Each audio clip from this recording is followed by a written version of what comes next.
Hello student, कैसे हैं आप? मैं समझता हूँ बिल्कुल फिट होंगे। अब यहाँ हम देखेंगे कि कोई बॉडी, कोई वस्तु जो यूनिफॉर्म वेलोसिटी से एक स्ट्रेट पाथ पे मूव कर रहा है। कोई वस्तु है जो एक सीधी रेखा में, एक सीधी रास्ता में एक समान गति से चल रहा है, तो उसका डिस्टेंस हम कैसे फाइंड करेंगे? टी समय में वो कितना दूरी तय किया, वो कैसे हम फाइंड करेंगे? तो आइए देखते हैं हम उसको।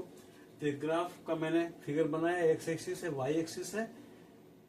वस्तु है वो एक समान गति से चल रहा है, इसलिए स्लोप होगा, एक्सीलरेशन होगा।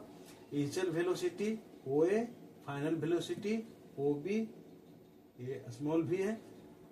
तो हमने क्या किया, वाई एक्सिस के पैरेलल सी ड्रॉ किया और एक्स एक्सिस के पैरेलल ए डी को ड्रॉ किया। तो टी समय में बॉडी कितना डिस्टेंस कवर करेगा, इसको हम दो तरीके से कैलकुलेशन कर सकते हैं। पहला है कि ये जो ट्रेफिजियम है यानी समलंब चतुर्भुज है ओ ए सी ई, इसका क्षेत्रफल निकाल करके, इसका एरिया निकाल करके, जिसका हम वीडियो पहले बना चुके हैं। आज हम देखेंगे कि इसी को दो पार्ट में हम कैसे कर सकते हैं, यानी त्रिभुज का क्षेत्रफल निकाल करके और फिर आयत का क्षेत्रफल निकाल करके, यानी राइट एंगल ट्रायंगल का एरिया निकालेंगे और फिर हम इसका रेक्टेंगल का एरिया निकालेंगे और दोनों का एरिया ऐड कर देंगे। तब हम देखते हैं ये फॉर्मूला कैसे डिराइव होता है। तो देखिए यहाँ एस यानी distance equal to area of O A C E, O A C E, इसका एरिया निकालना है। तो हम कैसे निकाल लेंगे? ये दोनों का एरिया निकाल करके, इस ट्रायंगल का और इस रेक्टेंगल का, यानी त्रिभुज का और आयत का। तो पहले हम इस आयत का क्षेत्रफल क्या होगा, इस आयत का ओ ए डी का क्षेत्रफल क्या होता है? लंबाई गुने चौड़ाई, एल इंटू बी। तो मैंने यहाँ लिखा है area of O A D E, O A D E plus area of triangle A C D, है ए सी डी त्रिभुज का क्षेत्रफल, ट्रायंगल का एरिया। तो रेक्टेंगल का एरिया क्या हो जाएगा? ओ ए डी का क्षेत्रफल क्या हो जाएगा? लंबाई गुने चौड़ाई, लंबाई होगा ए डी और चौड़ाई हो गया डी। लेंथ हो गया ए डी और ब्रेथ हो गया D, A D into E D plus इस ट्रायंगल का एरिया क्या होगा? राइट एंगल ट्रायंगल है, समकोण त्रिभुज है, 1/2 बेस इंटू हाइट। 1/2 बेस हमने मान लिया ए डी को और हाइट ले लिया सी डी को।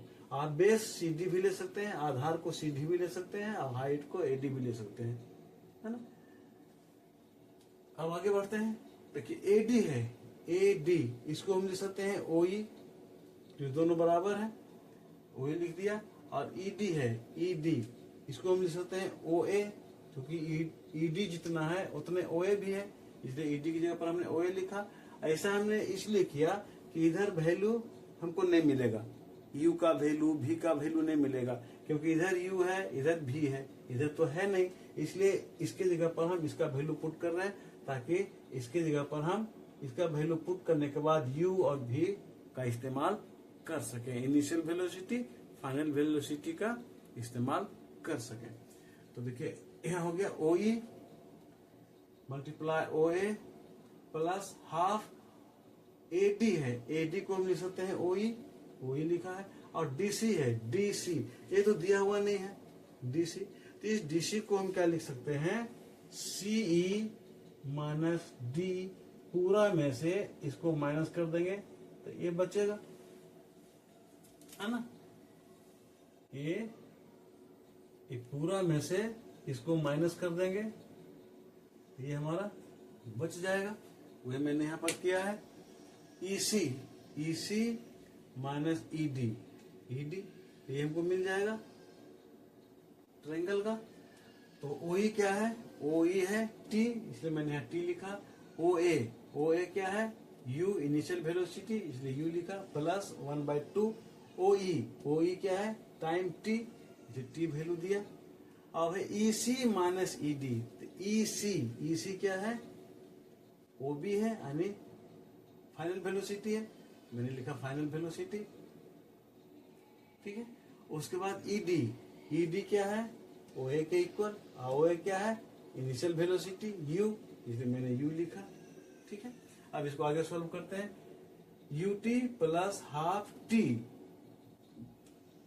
अब देखिए v माइनस यू है, तो यहाँ पे इस फॉर्मूला में हमें v की जरूरत नहीं है, v का हमें यहाँ जरूरत नहीं है, क्योंकि इस फॉर्मूला में s है, u है, t है, a है, v तो है नहीं, इसलिए v का वैल्यू हम इसमें पुट करेंगे। तो हम जानते हैं कि v equal to u plus a t होता है, इसलिए v का वैल्यू हम यहाँ पर पुट कर देते हैं। तो v इक्वल टू हो गया u प्लस ए टी, मैंने लिखा है u प्लस ए टी, और माइनस u रह गया, तो माइनस u और प्लस u एक कैंसिल हो गया, बच गया क्या, u t plus half t into a t. अब इसी को हमने लिखा s equal to u t plus half a t square. तो मैं समझता हूँ क्लियर हो गया होगा, आपको अच्छी तरह समझ में आया होगा। फिर मिलते हैं हम एक नए टॉपिक के साथ, तब तक आप अपना ख्याल रखें।